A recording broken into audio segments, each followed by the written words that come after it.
It's my own fault. I should have known different cultures would have different standards when it comes to nudity. But anyway, That's why you have to ask before. Hey, welcome everyone to the Morning Haze on Keystroke Medium. I am Josh Hayes, and I am with Richard Fox this morning, who is not naked. He is wearing a flaming skull shirt, which either means he's homeless or a writer or both. Uh, welcome to everybody in the live chat that's coming and hanging out with us today. Thank you for joining us on this morning haze. We're talking about the Nebula Awards, and we have been on this show here for like 2 weeks almost, because we had Amy on last week. We had Rhett on Monday, and now you're on the third, but not the last. And we've been talking about the stories and kind of the shenanigans that went along with everything, and it's kind of calmed down somewhat. The initial explosion of ridiculousness is kind of filtered away, as it were. So I'm glad you were able to take the time out of your day to come and hang out and talk about Going Dark, which is the short story that you were nominated for. So for our viewers and listeners who might not know anything about you, before we get to talk about your short story and the shenanigans, tell us a little bit about yourself, Richard, and where Going Dark came from. hi everybody, Richard Fox here. Thanks for having me on again, Josh. Always a pleasure to be here. I am, as in case you Tyler didn't give it away, I'm Richard Fox. I write science fiction, mostly military science fiction, with a good deal of space opera put into it. And I've been writing that full time for 3 years. My best known series is the Ember War, and then I have a number of spin-off and sequel series with that: the Terran Armor Corps, Terran Strike Marine Corps, Terra Nova. Lots of Terra happening. And the Going Dark story is sort of a prequel to the Terran Strike Marines series. And one of the features of the Ember Wars universe is these group of soldiers called doughboys, who are they're artificial constructs made to fight, and they're not made to be very bright. And part of the story is that after fighting for several years, these doughboys begin to break down, and that they break down. The person who leads them is a man named in the story is Sergeant Hoffman. He's later Lieutenant Hoffman in the Terran Strike Marine series, and he was, he's been leading doughboys for quite a while. He's used to seeing them fall in battle, but once he's told that they're breaking down and they're not going to be around to function much longer through really no fault of their own, it's a little something different for him to deal with, other than them being shot down by aliens. So that's the story: is Hoffman realizing that these doughboys are breaking down and how he's going to deal with it. So it's there's a good deal of action. You get some little nods to other parts of the wider series, but really that's what that story's about. It kind of has and I was talking to Scott Moon about it. He's your co-author on the Terran Strike Marines. He's also a co-host on Keystroke and my friend. Talking to him about that story. Of course, Hoffman is his character with you in that series, his main character, and he said it had a bigger impact. The story had a bigger impact on him because of what happens in the Terran Strike Marines with him and Opal, one of the doughboys that is in that story. Yeah, and Opal is he's the one of basically the last combat doughboy that's out there. He's kind of an anomaly that all of the rest of the other doughboys broke down many years ago, but Opal just kept going.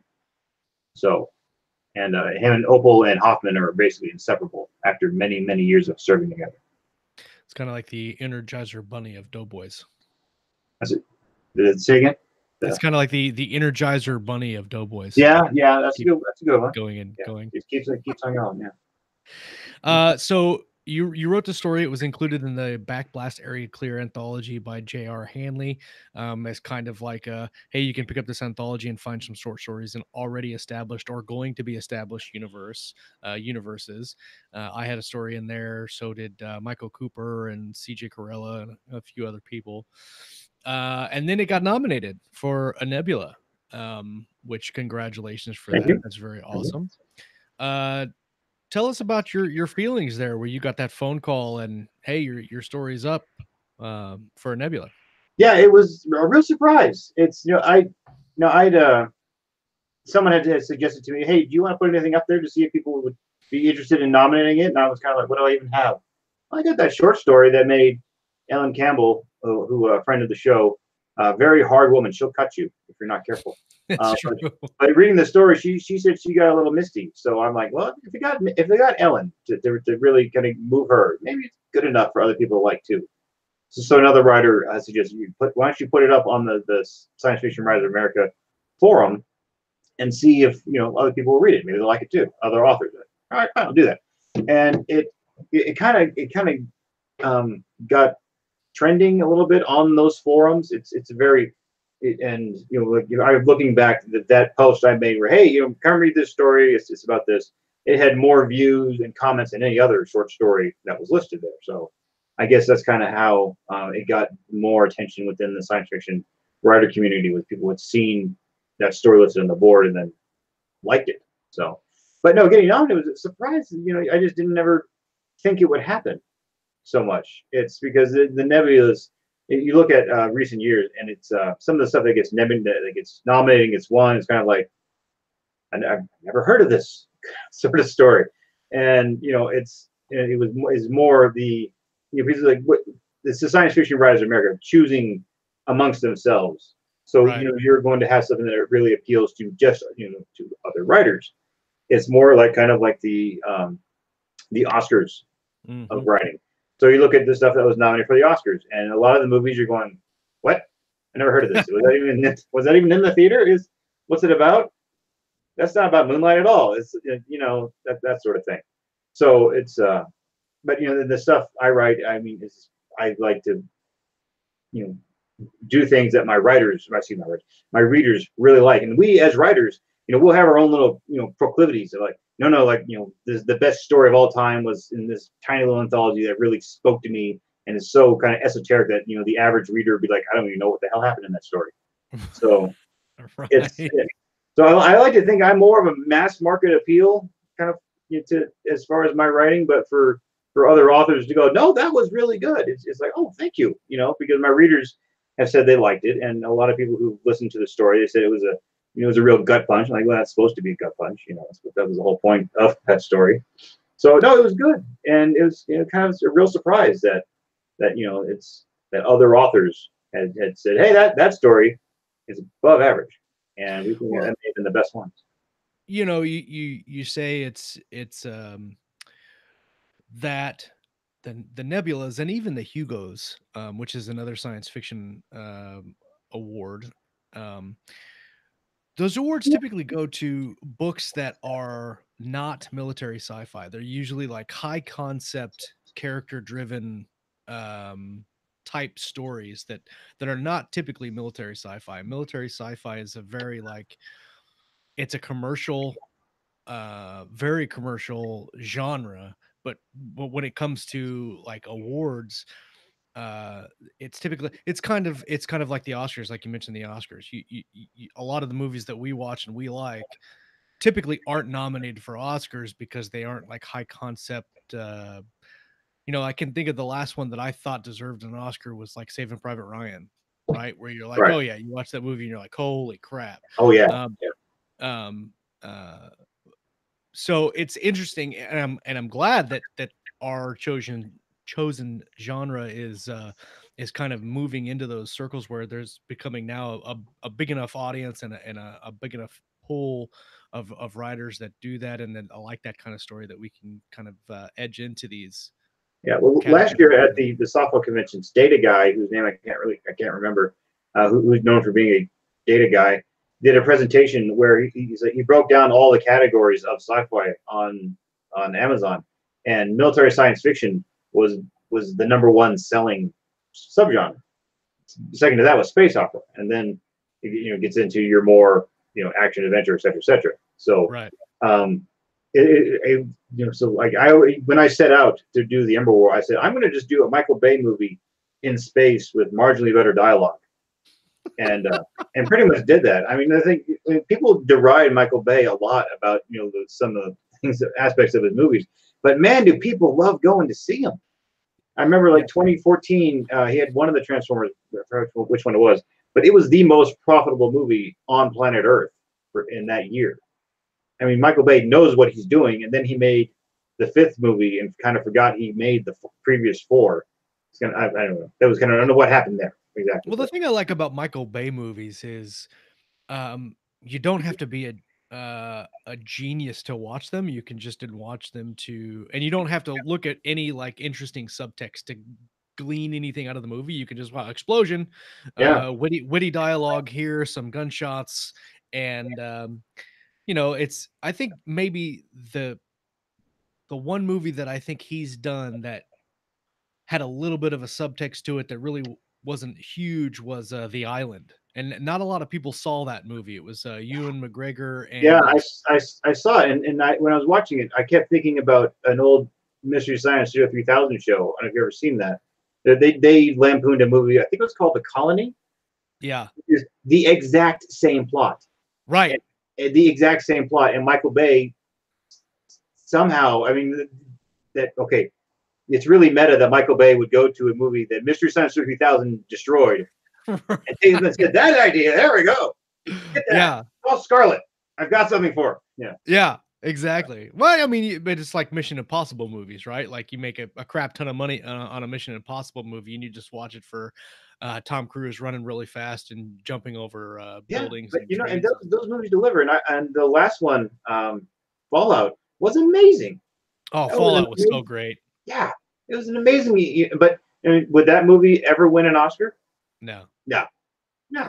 So, you know, if I'm quite happy writing I'm plussing myself up too much here, but writing the Michael Bay Mission Impossible kind of stories. I'm not saying my stuff is as good as that, but you know, if I write that kind of story, I'm quite happy. But and Well, then there's the something readers about are your happy. writing. There's something about your writing that speaks to the quality and the awards because not only are you nominated now for Nebula, but you've won a Dragon Award back in 2017, right? That 2017, yeah. you See, won no, the best. I really like the Dragon Award because it's purely from readers. Mm, The readers, you know, who like, you know, I really like that story. They go through the effort of going to a website, filling out, said, boom, I like that story a lot. And you know, and the readers don't get anything other than the author's appreciation. And then, but the Hugos, I'm always scratching my head at these because if you want to vote, you have to pay money.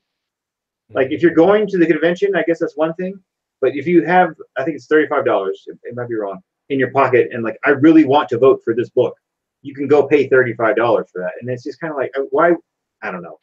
right. I if you really want to vote for a book, you like just buy the book and then leave a Right. review. I mean, that will do much more to help that book and that author than going to vote for the Hugos. So, Yeah, no, and I like the idea of I like the idea of reader voting and reader nomination because then you kind of get a really good cross section of like you look and you're like, there's a shit ton of people that like this book. It must be a really good book.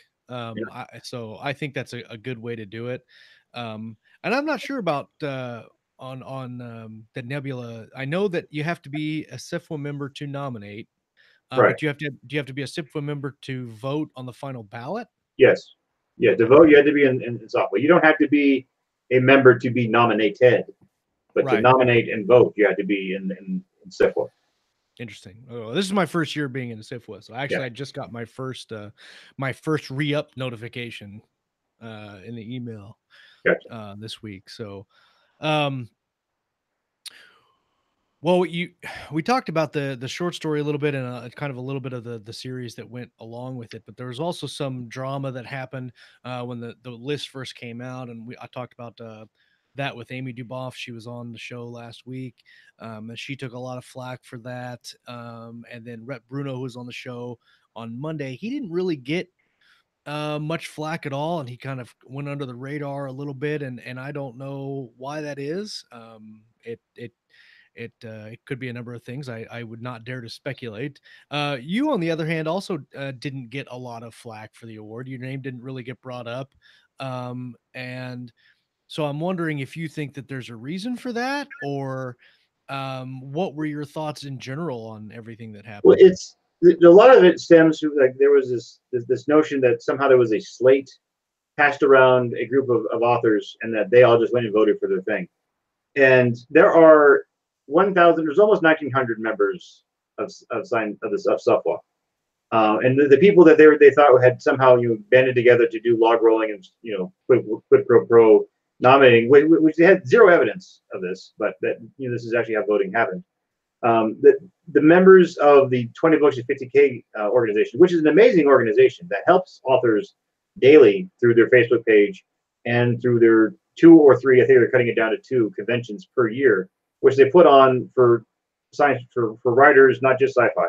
They put on for all writers, and they will stream all the panels for free on YouTube. Yep. And they run it as close to at cost as possible. So, the 20 Books to 50K organization is doing an amazing amount of work for, the entire writer community right now. And I think Michelangelo really needs to be thanked for all the work he's doing to help more writers get to that dream of being full-timers, which you just crossed that threshold not 2 months ago. So congratulations, Josh. Thanks. Appreciate that. Yeah. And so but all the people who are in 20 Books to 50K or associated with it and in software is maybe 10 people, maybe 10, I think. Because I've looked through the whole list and just to see who did I know in here, and I think it's about 10. So to suggest that of a voting body of 1,900, 10 people somehow getting together to just to put out the slate of everyone vote for this one, vote for that, which has never happened. No one in 20 Books ever said vote for this person for this category. Right. It never happened. Right. So, but to suggest that somehow these 10 people, skewed the entire voting series just to get these handful of nominations in there is really, it makes no sense. It doesn't pass the smell test at all. And meanwhile, Tor has 8 nominees, and everyone is just kind of like, right. Exactly. Right. Well, and they call it a slate, but then you also you have several other websites and groups, that put together reading lists of who they think would be a good pick or whatever. So the list that came out in 20 Books,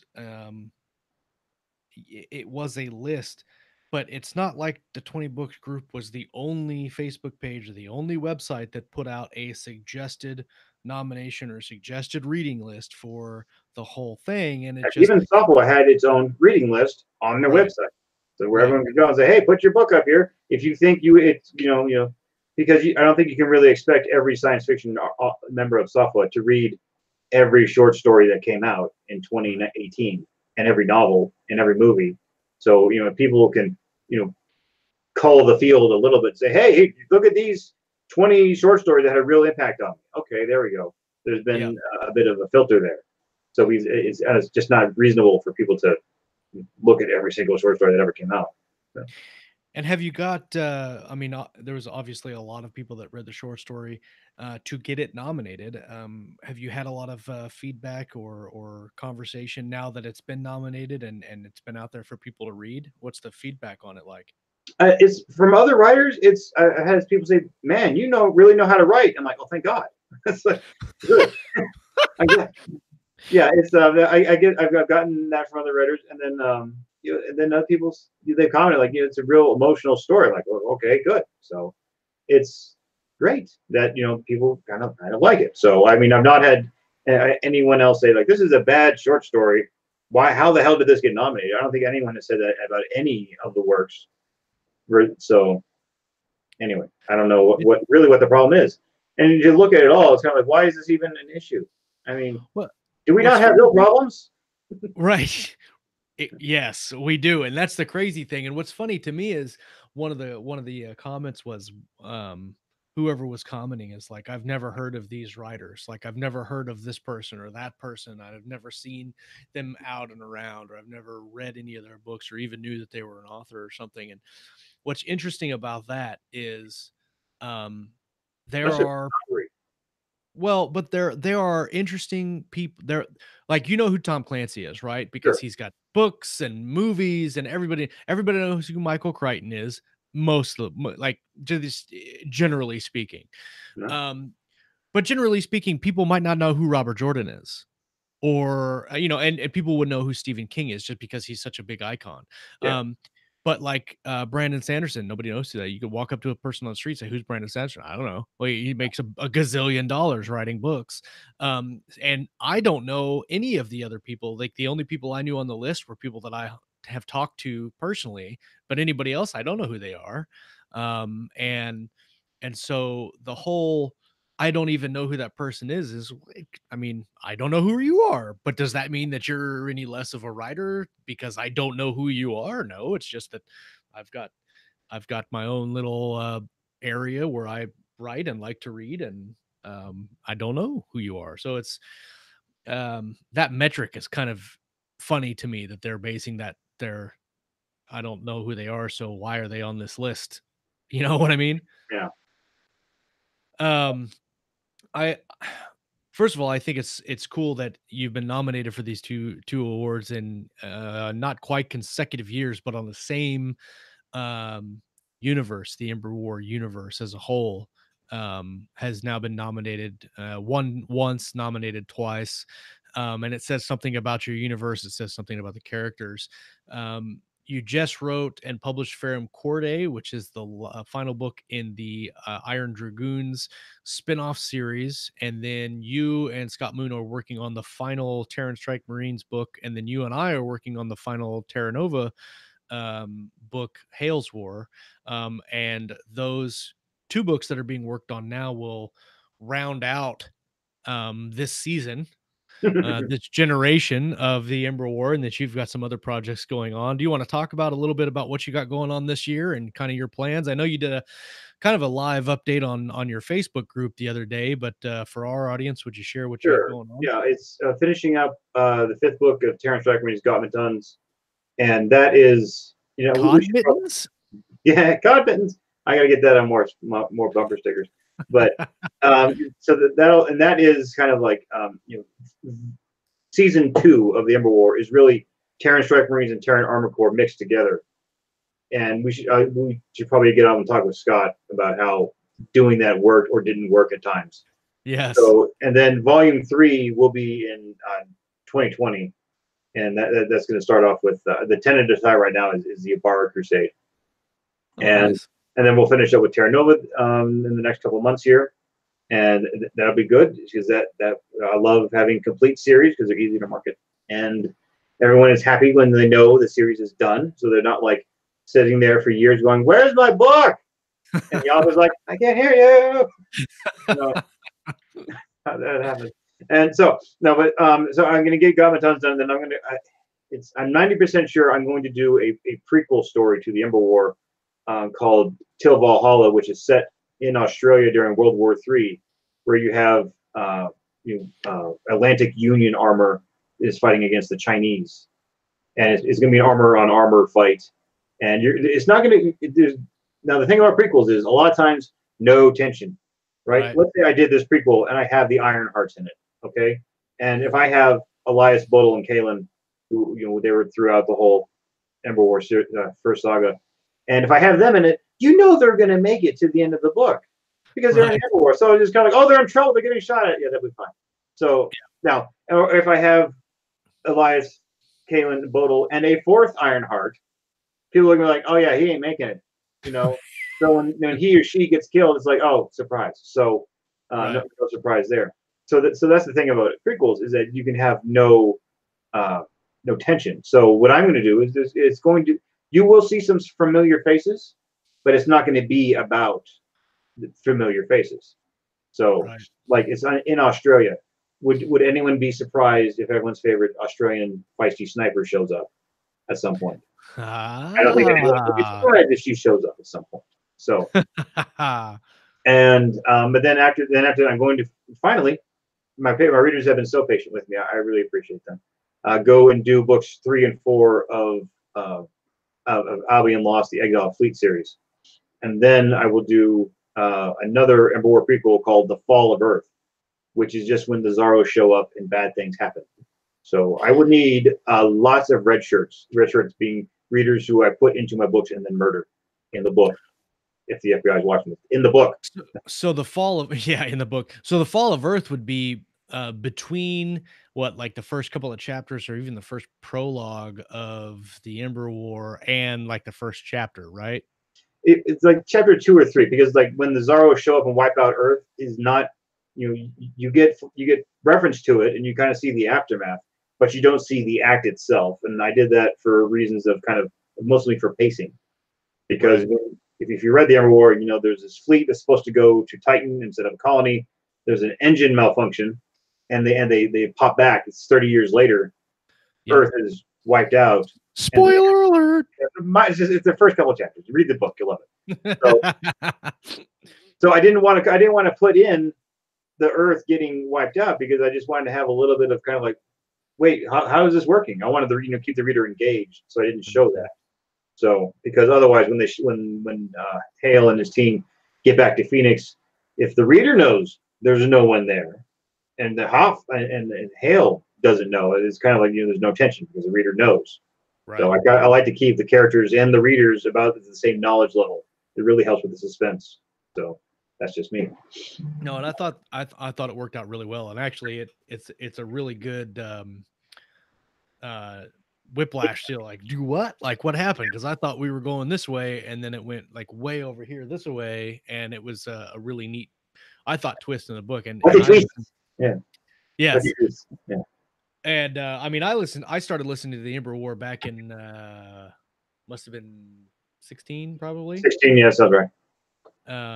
And the series wasn't done yet when I started listening to it, and so when I listened to it on audiobook, and I looked at the cover and I was like, oh, Mill Sci-Fi, cool, and I got it, and then I start listening to it and I'm like the first chapter, like when he gets the phone call, Markibar gets that phone call when he's in college, and I'm like, this is not Mill Sci-Fi, and I'm like, okay, all right, keep going.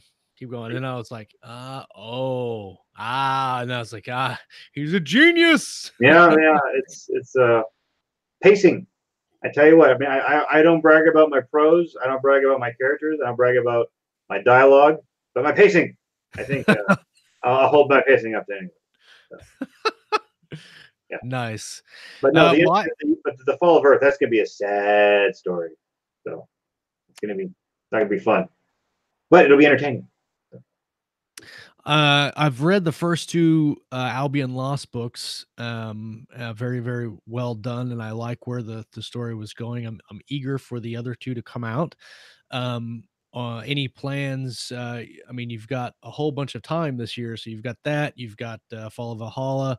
Um, you say you're going to revisit kind of Terra Nova maybe in 2020, but are you going to look at even doing any standalones that are completely not what you've been doing, or any other? It's towards the end of 2019. If it works, I want to do a fantasy novel. It would be a standalone military fantasy novel, which I've had this idea in my head for like 15 years of this book. And I know this is probably the only fantasy novel I have in me, but it'll be, it's I know everything. I could probably write it tomorrow, but that's what none of my readers are asking for military fantasy from me right now. So I'm going to get through the Albion Lost series, and then I'll do this one gigantic standalone fantasy novel, which I should probably get working on the cover, because fantasy novel covers, the standard is really high for those. Yeah, yeah. Well, that's interesting. I'd be interested. I love fantasy, so I'd be interested to see how that went. Yeah, but first we need to watch the last season of Game of Thrones and just have my heart broken over and over, because we know that we know how that season is going to go. It's not going to be fun. Well, it's interesting because like my wife Jamie, she hates fantasy and sci-fi, but she absolutely loves Game of Thrones. Game of Thrones and Harry Potter are pretty much the only thing that she'll watch. Okay. That's not like The Bachelor or The Voice. And once she turns on Game of Thrones, she will sit down and binge watch Game of Thrones for hours at a time. And she's like the stereotypical, I don't know what else is going on in the world while Game of Thrones is on, and it doesn't matter. I'm just gonna sit here and watch. And so we're gonna have some watch parties this season. And Amy Duboff actually posted on her Facebook that she's got this checklist of who's gonna die and who's not gonna die, and you have to like figure out which one's gonna survive. And I heard that they filmed several different endings just so that if anything leaks out, they can say, nope, that's not the real ending. So, Nice. yeah.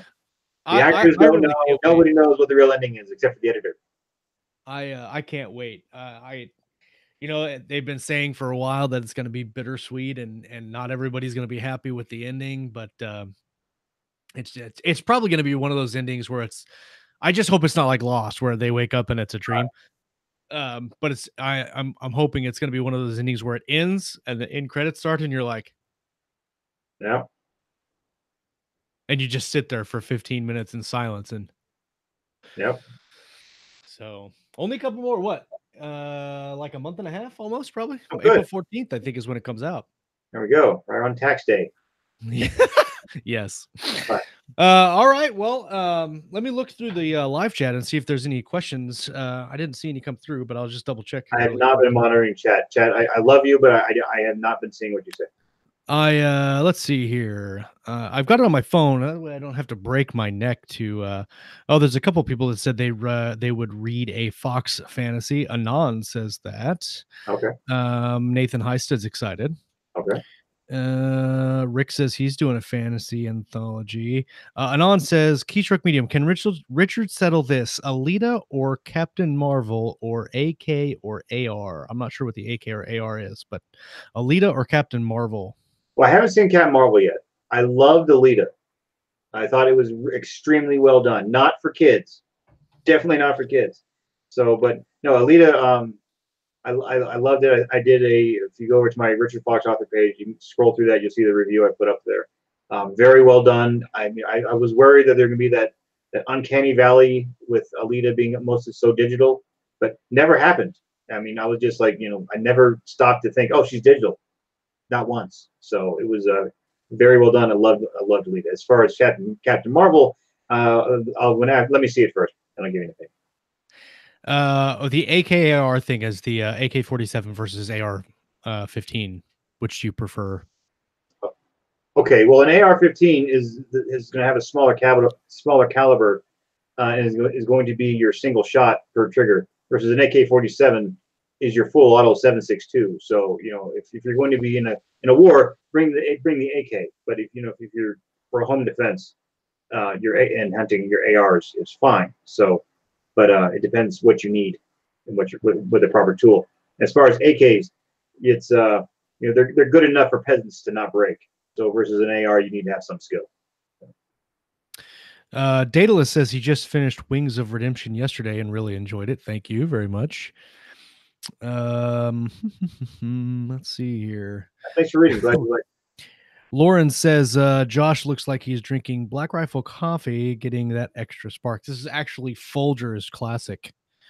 I'm a writer now. I can't afford the expensive classy coffee. Let's see here. That looks about it. Oh, let's see. Can KSM stream a Game of Thrones watch party somehow? Ha! I don't know. We'd have to figure that out and see if we could do that. HBO would crush you. Yeah, I know. I know. I don't know how we'd have to figure something out there. Because they allow you could do watch parties on Facebook now, but I'm not sure what you can watch. There are only certain things that you can do that on Facebook, so we'll have to see. But that would be a fun idea, though. All right, well, everybody that joined us in the live chat today, thank you guys for hanging out with us. As always, it's a blast. Richard, thanks for coming on the show. It's always a pleasure to hang out and talk with you. And please be careful when you go outside. You may catch a cold. It's like 50 degrees there. Yeah, it's been 50 degrees here in Las Vegas. It's the people who moved here from Canada are like, what is this? So actually, also, one last thing, I'm gonna put it in the Facebook group for everybody to vote on. But there's been a discussion. It's very serious, and more than the Elita Captain Marvel comparison is the Josh versus Richard beard contest. I believe that mine is slightly I don't know. I just trimmed. I don't know. Give me another week. I think I'm no. You have to do as is, my friend. It's I don't know. We'll see. I don't know. This one took me like 3 days to make, so I'm a hairy guy. Oh yeah, well, we'll put up a poll in the Facebook group. Which beard's better, Josh or Richard? Go vote, and we'll put a slate up so people can know know who to vote for. From the Facebook. Uh, yeah, that's right. All right, thanks guys for hanging out with us. We will be back on Monday with another episode of the Morning Haze. I have no idea what I'm going to talk about, and then Jeff Cheney will be on live on Monday. So make sure you check that out, and make sure you check out the Writer's Journey episode from last night. Brian Cohen was on talking about blurbs. I missed most of it. I'm gonna have to rewatch it today, but I highly suggest you go and watch it. Also, if you're watching the show for the first time and haven't subscribed, please do so. Click that little bell, get the notifications when we go live, and then like and share this video around, and I would appreciate it. So until next time, we will talk to you later, guys. Have a good day. Bye.